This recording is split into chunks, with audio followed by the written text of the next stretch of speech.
5 മണിക്കൂറാണ് ഏകദേശം പിന്നിടുന്നത്. 6ാം നാൾ അർജുനായുള്ള കാത്തിരിപ്പിലാണ് നമ്മളെല്ലാവരും. 11 മണിയോടുകൂടി സൈന്യം എത്തുമെന്ന് അറിയിച്ചിരുന്നുവെങ്കിലും ഇനിയും സമയം വൈകുമെന്നാണ് ഏറ്റവും ഒടുവിൽ ലഭിക്കുന്ന റിപ്പോർട്ടുകൾ. അങ്കോലയിൽ മണ്ണിടിച്ചിൽ കാണാതായ അർജുന്റെ രക്ഷാദൌത്യത്തിന് കോടതി ഇടപെടൽ ആവശ്യപ്പെട്ടുകൊണ്ട് സുപ്രീം കോടതിയിൽ ഹർജി നൽകിയിരിക്കുകയാണ്. അഭിഭാഷകനായ സുഭാഷ് ചന്ദ്രനാണ് ഹർജി സമർപ്പിച്ചിട്ടുള്ളത്. കഴിഞ്ഞ 5 ദിവസമായി നടത്തിയ തെരച്ചിലിലും ഫലമില്ല എന്നും തെരച്ചിൽ ഊർജിതമല്ല എന്നും ചൂണ്ടിക്കാട്ടിയാണ് സുഭാഷ് ചന്ദ്രൻ ഹർജി സമർപ്പിച്ചിരിക്കുന്നത്. അർജുൻ മണ്ണിനടിയിൽപ്പെട്ട ദിവസം മുതലുള്ള തീയതികൾ അടക്കം പരാമർശിച്ചുകൊണ്ടാണ് വിശദമായ ഹർജി നൽകിയിരിക്കുന്നത്.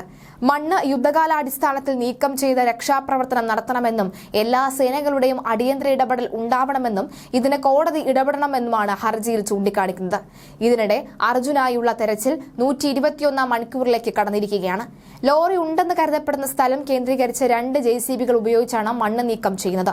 പക്ഷേ ഇതുവരെയും ശുഭകരമായിട്ടുള്ള ഒരു പ്രതീക്ഷയും അവിടെ നിന്ന് ലഭിക്കുന്നുമില്ല. രക്ഷാദൌത്യത്തിനായി ഉച്ചയോടെ സൈന്യവും എത്തും. ഇതിനിടെ പ്രദേശത്ത് മഴ കനക്കുകയാണ്. വീണ്ടും മണ്ണിടിച്ചിലിന് സാധ്യതയുണ്ടെന്നാണ് മുന്നറിയിപ്പ്. കർണാടകയിലെ ഷിരൂരിൽ ദേശീയപാതയിലുണ്ടായ മണ്ണിടിച്ചിൽ കുടുങ്ങിയ ഡ്രൈവർ അർജുനെ കണ്ടെത്താനുള്ള രക്ഷാദൌത്യം നിർണായക ഘട്ടത്തിലാണ്.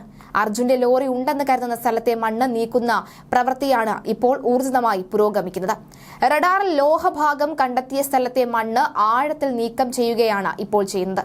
1 മണിക്കൂറിനുള്ളിൽ അർജുന്റെ ലോറിക്കടുത്തേക്ക് എത്താൻ ശ്രമിക്കുകയാണ് എന്ന് അങ്കോള MLA സതീഷ് പറയുന്നു. അധികം വൈകാതെ ഇക്കാര്യം അറിയാമെന്നാണ് കരുതുന്നത് എന്നും കുടുങ്ങിക്കിടക്കുന്ന ആളുകളെ കണ്ടെത്തിയാൽ എയർ ലിഫ്റ്റിംഗ് ചെയ്യുമെന്നും അതിനായുള്ള ഒരുക്കം നടക്കുന്നുണ്ടെന്നും MLA പറയുന്നു. എയർ ലിഫ്റ്റ് ചെയ്യാൻ നാവികസേനയുടെ സഹായം തേടിയിട്ടുണ്ട്. രാവിലെ 11ഓടുകൂടി സൈന്യം സ്ഥലത്തെത്തുമെന്ന് പറഞ്ഞെങ്കിലും 2 മണിയാകുമെന്നാണ് ഏറ്റവും ഒടുവിൽ ലഭിക്കുന്ന വിവരം. കൂടുതൽ ആഴത്തിൽ മണ്ണെടുത്തുള്ള രക്ഷാപ്രവർത്തനമാണ് പുരോഗമിക്കുന്നത്. ഉച്ചയ്ക്ക് ശേഷം കർണാടക മുഖ്യമന്ത്രി സിദ്ധരാമയ്യ സ്ഥലത്തെത്തും. രക്ഷാപ്രവർത്തനത്തിനായ മലയാളി രഞ്ജിത്ത് ഇസ്രായേൽ ഉൾപ്പെടെ സ്ഥലത്ത് നിന്ന് രക്ഷാപ്രവർത്തനം ഏകോപിപ്പിക്കുന്നുണ്ട്.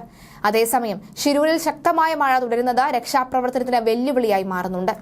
രക്ഷാദൌത്യം കൂടുതൽ വേഗത്തിലാക്കാൻ ബലഗാവി ക്യാമ്പിൽ നിന്നുള്ള 40 പേരടങ്ങുന്ന സൈനിക സംഘമാണ് ഇന്ന് ഷിരൂരിലെത്തുന്നത്.